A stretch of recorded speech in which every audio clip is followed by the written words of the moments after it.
Hello, and thank you for watching Nice Cans episode 30. We've made it to 30 of these episodes. Thank you for watching.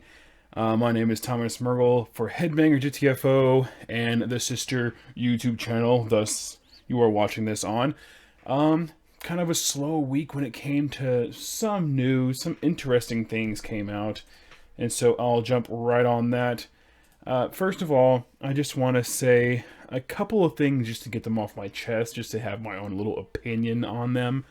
Um, the press needs to stop asking Kerry King and Corey Taylor about every little thing and then making clickbait posts on that shit. I understand this is America. This is the people can have their own thoughts and opinions on everything. I'm not even going to tell Kerry King and Corey Taylor to necessarily shut up about all their opinions because they are entitled to their opinions.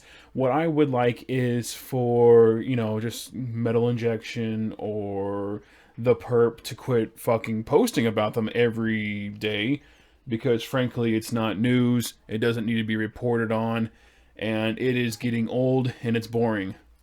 I say that, but Kerry King does run his mouth a lot. He likes to call out people. He likes to talk a lot of shit. Just kind of run his opinion.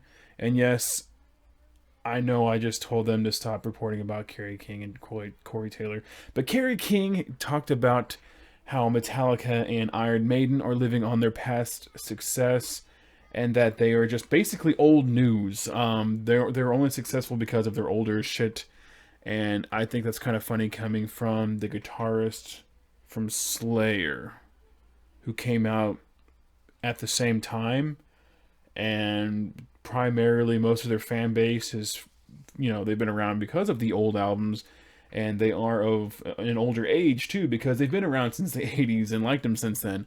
So I just kind of thought it was interesting that Kerry King would say such a thing and then compare it to Metallica and Iron Maiden. Just it's ridiculous. Um, yeah, and then next up on this would be Zakk Wylde jamming some Black Sabbath on a Hello Kitty mini guitar. Very interesting video. I watched it earlier this week, and I'll have the link down below. So make sure you check that out. I really think you should give it a shot. Give it a good listen. I'm going to get this a little closer. All right. Very interesting and slash shitty news. According to the Sandusky Register, the bassist for the local black metal band Satanicon is believed to be responsible for a murder-suicide that left him and his girlfriend dead. Raphael Greaves, aka the Grave Desecrator, was found dead in the doorway of a home of Angela Tierney, and Tierney was found dead at the house next door. Apparently this has been going on for a while. The guy just gets drunk and just starts going apeshit around his girlfriend, probably smacks her around a little bit, but this time it went too far. There was a 911 call that got cut off. There was some screaming. The phone went dead. Police arrive, and then they're both just dead already. Greaves, he's a truck driver outside of the band, had a public penchant for Satanism and weapons, as indicated by posts on his Facebook page. Satanicon vocalist guitarist Joe Offrick believes that it was the alcohol, not metal or Satanism, that caused Greaves' erratic behavior. Probably a little mental issues there as well. Tierney is survived by her 9-year-old son, and that is very unfortunate. I'm sorry for the friends and family, condolences to them, and I feel sorry for the 9-year-old. But yeah, this guy looks like a complete dirtbag. It's weird. It doesn't, from the thing I've read, it doesn't say if it was a gun or a knife, but regardless, it was just idiocity at its finest. Here's some interesting news. Headphones that will get you high. Somehow, I'll link this down below. It's not like it's you light a bong and then somehow it feeds up into the headphones. No. this is something I would like to review for Nice Can. So if I'm gonna link to these guys and shoot them an email, and I will review this headphone that they have. It's very interesting. It will get you high. The headphones will pump music into your ears as normal, but at the same time, an integrated device will deliver a low power electrical signal through your ear canal to stimulate the vagus nerve, a nerve that runs from the brainstem to the abdomen and plays a role in the release of dopamine, a neurotransmitter that helps control the brain's reward and pleasure centers. Very interesting. I would like to just use these headphones for about a week and just see if I get high, see if the dopamine release, which I already get pleasure from listening to metal all day long, amongst other things. So, I mean, it just seems like, how much more dopamine can this thing really give me if I'm already getting pleasure from the music I'm listening to? I don't know. We'll find out. Another complaint I have, I should have tacked this on earlier with Kerry King drama, is the constant posting about Deftones I've seen lately. Stop it! I don't care if Steven and Chino have been feuding, and who likes to play guitar and who likes to blah blah blah. Stop it! Just stop. Let this album come out. It seems like it's just a PR stunt. Like they're just creating a lot of tabloid bullshit, and then they're like, "Oh yeah, our album comes out next week, so fucking get it." I know we're also on tour, so make sure you go see that and buy your $80 shirts while you're at it.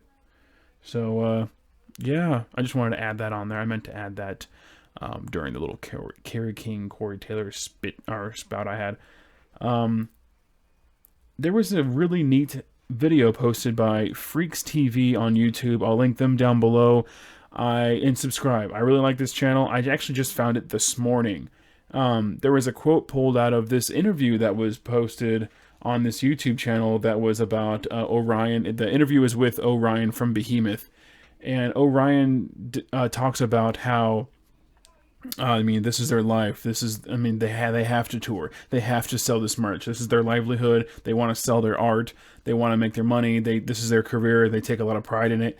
But then they also go on a tangent about, not really a tangent, but just kind of go further into details about how certain venues are pulling their revenue, their sales from their merch. And I think that what is explained in the video is some venues take 45%, and I'm sure there's more, I'm sure there's less, but some venues, he said, take 45%.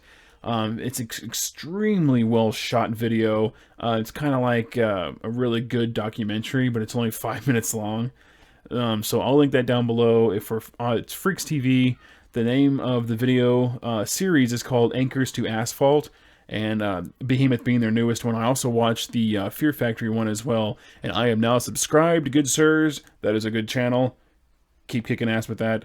And lastly, in this news bit, Suicide Silence will be recording their new album with Ross Robinson. Frontman Eddie Hermida has confirmed that they will indeed be recording with Robinson. I guess there was some speculation. They didn't know if they were. They didn't know if they weren't. Well, they as in, normal press. And there's always been like a little tease. Robinson has done past work with Korn and Slipknot. And Suicide Silence loves Korn.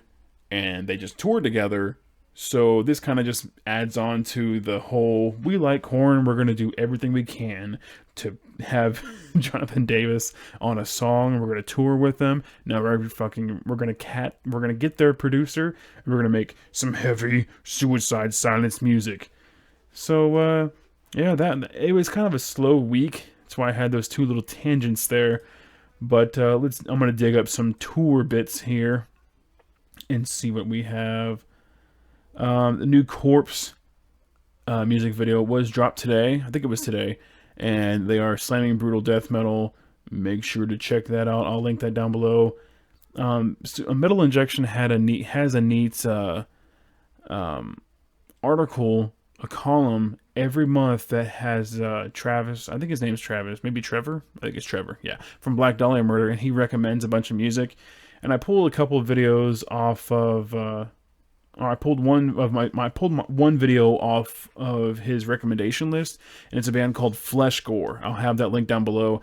I think that was the coolest sounding death metal that he had recommended out of the whole list, besides Wormed, but I promote Wormed a lot on the Facebook page, so no change there.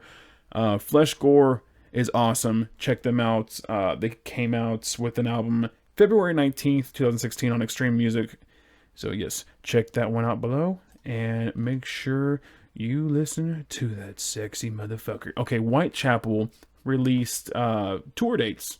They are finishing up work on their upcoming 6th full-length album, and they'll be hitting the road. It looks like they'll be taking Fit for a King, The Plot and You, and Enterprise Earth. Enterprise Earth just picked up Joel Omens, I think, X Rings of Saturn. Never heard of this band, so I can't wait to check them out. If Joel's in there, they got to be some phenomenal technical guitar, crazy wizardry going on there. So check them out. Let's see what else we have. New song from supergroup Asphalt Graves or Grindcore. Check them out. I'll have that link down below as well. Let's see. I want to say there was another kick-ass tour that was announced. The newest Writing Christ has been released. I posted that.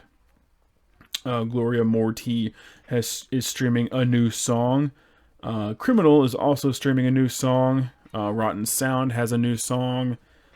After the Burial released their music video for the song Collapse. Withered released a new track, the first new music in 6 years.